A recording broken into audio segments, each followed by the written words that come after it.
नमस्कार। हमारे टॉपिक की तरफ चलते हैं। टॉपिक जो आज का होगा हमारा वो होगा टीम टीचिंग यानी टोली शिक्षण। क्या बोलते हैं इसको?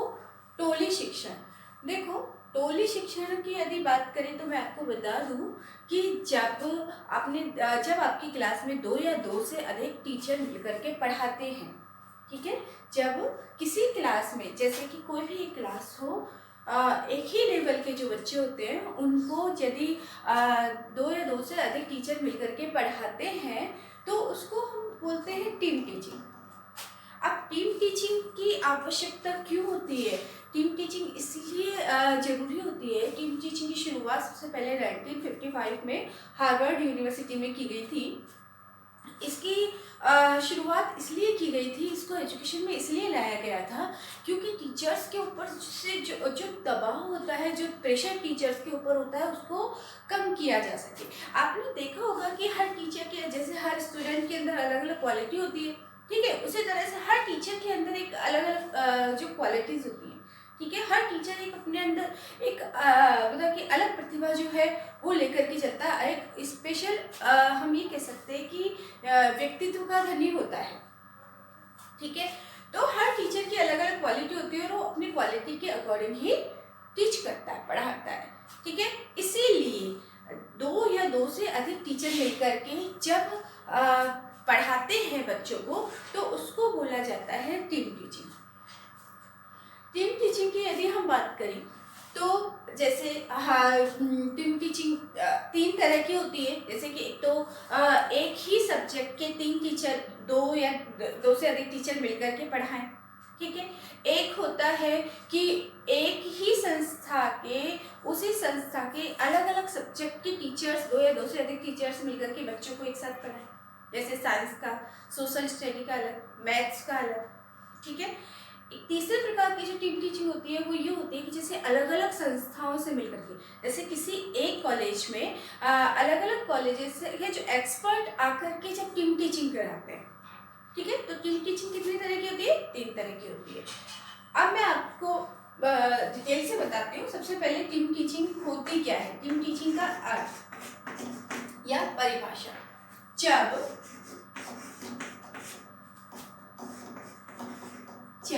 दो या दो से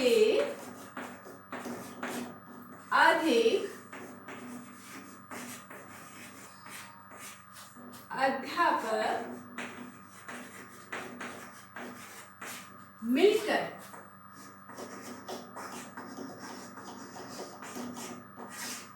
एक ही स्तर के छात्रों को शिक्षण कार्य करवाते हैं।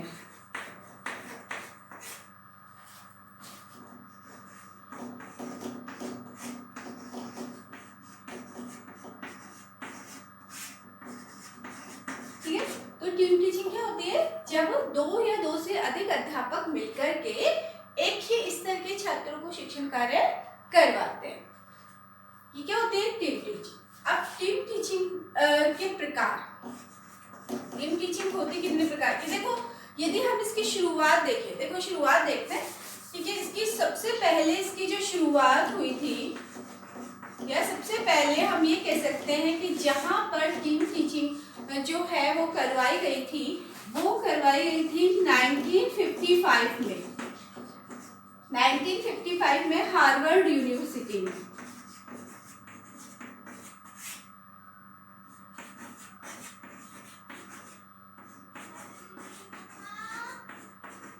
कहाँ? हार्वर्ड विश्वविद्यालय में 1955 में सबसे पहले टीम टीचिंग की शुरुआत हुई थी। दो या दो से अधिक अध्यापक मिलकर के जब एक स्तर के बच्चों को पढ़ाते हैं तो जो है शिक्षण कार्य करवाते हैं तो उसको क्या बोलते हैं? Team teaching. अब आते हैं प्रकार। तो देखो, टीम टीचिंग के जो प्रकार होते हैं, टीम टीचिंग तीन तरह से करवाई जा सकती है। पहला क्या है? पहला, एक ही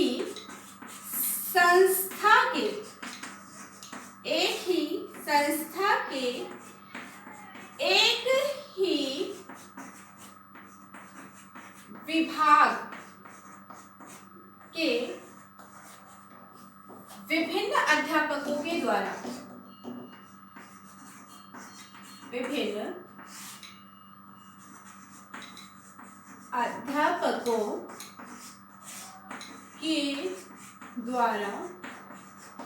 शिक्षण कार्य।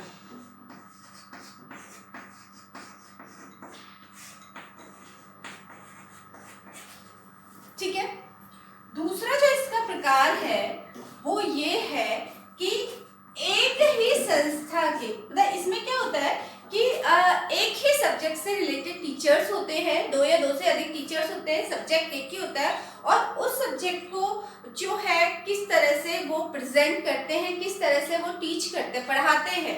ठीक है, तो एक ही संस्था के एक ही विभाग के अलग अलग टीचर्स के द्वारा जब एक साथ मिलकर के पढ़ाया जाता है तो उसको क्या बोलते हैं? उसको, ये कौन सा प्रकार हो गया? पहला प्रकार। दूसरा प्रकार है वो है एक ही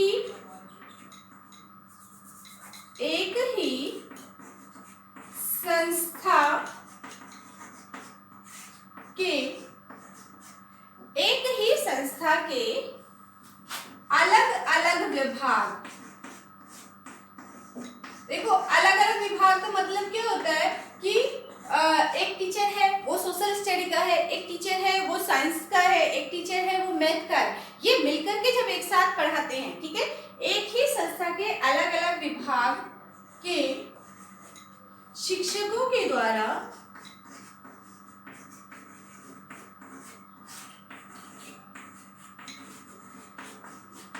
शिक्षण कार्य कराया जाता है। ठीक है, ये इसका क्या हो गया? दूसरा प्रकार।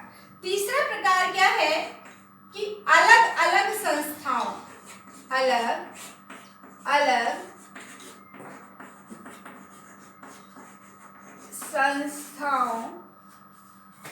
से एक ही विभाग के विशेषज्ञों के द्वारा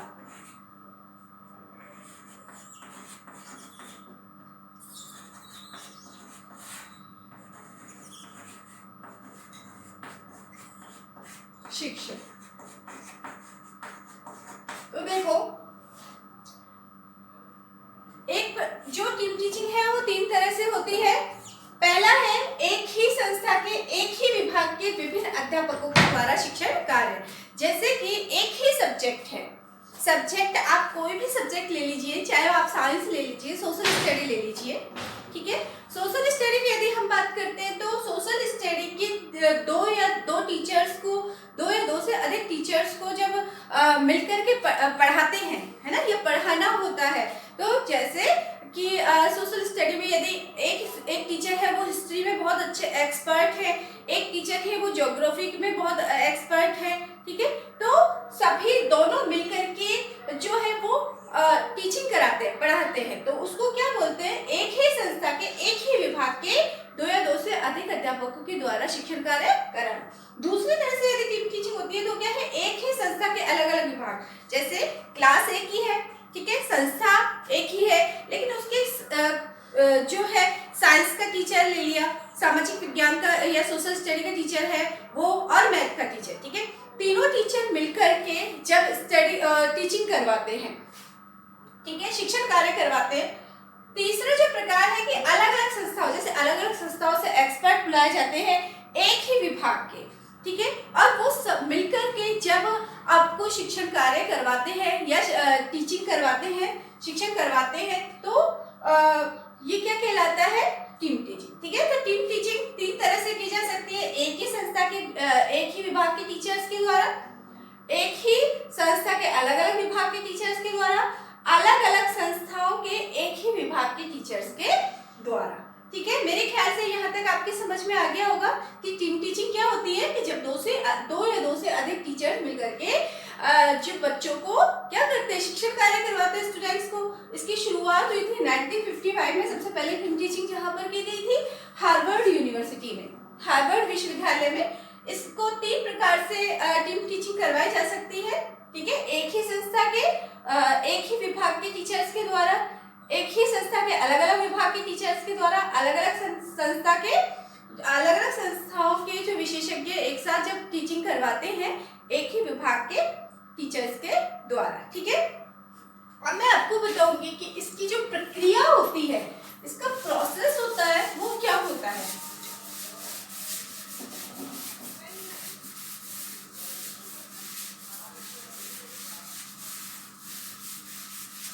इसका प्रोसेस क्या होता है, प्रक्रिया।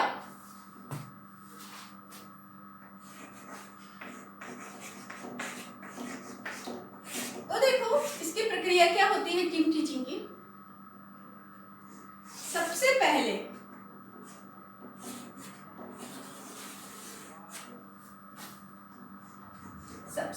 प्लानिंग की जाती है। प्लानिंग को क्या बोलते हैं, योजना। तो सबसे पहले क्या बनाई जाती है, योजना बनाई जाती है, ठीक है। प्लानिंग की जाती है। प्लानिंग में क्या क्या आता है, प्लानिंग में ये होता है कि जो कौन सा टीचर है वो लीड करेगा, क्योंकि हर टीचर एक्सपर्ट्स होते हैं, हर टीचर के अंदर एक एक अलग अलग क्वालिटी होती है और वो अपनी क्वालिटी के अकॉर्डिंग, जैसे कोई टीचर है बहुत अच्छे से एक्सप्लेन करता है, ठीक है। कोई टीचर है जिसको उसके बारे में बहुत अच्छे से नॉलेज है, वो गहराई से आपको बता सकता है, ठीक है। और कोई टीचर है वो की लीड करने में, जैसे कि इंट्रोडक्शन देने में है ना, उसको लीड करने में, कोई भी प्रोग्राम होता है जो एंकरिंग बहुत अच्छी करता है, हम ये कह सकते हैं ना, यानी बहुत अच्छे से लीड कर सकता है। तो इस तरह से हर टीचर की अलग अलग हर टीचर को अलग अलग जिम्मेदारी दे दी जाती है उनकी क्वालिटी के अकॉर्डिंग।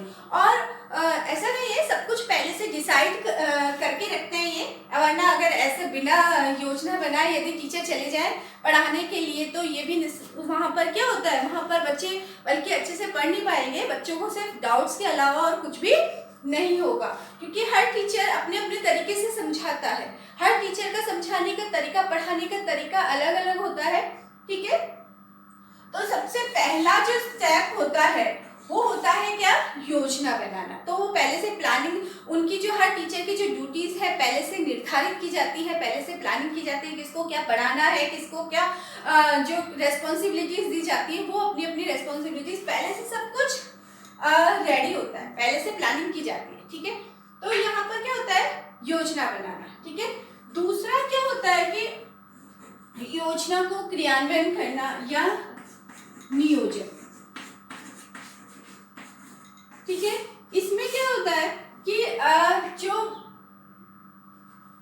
टीचर्स हैं जिन्होंने पहले से प्लानिंग की हुई है, उस प्लानिंग के अकॉर्डिंग अपनी रेस्पॉन्सिबिलिटीज निभाते हैं, है ना। जो भी उनको जो प्लानिंग करके आता है उसी के अकॉर्डिंग वो क्लास में टीचिंग करवाते हैं, ठीक है। तो जो भी प्लानिंग की उसका क्या करते हैं, वो नियोजन करते हैं।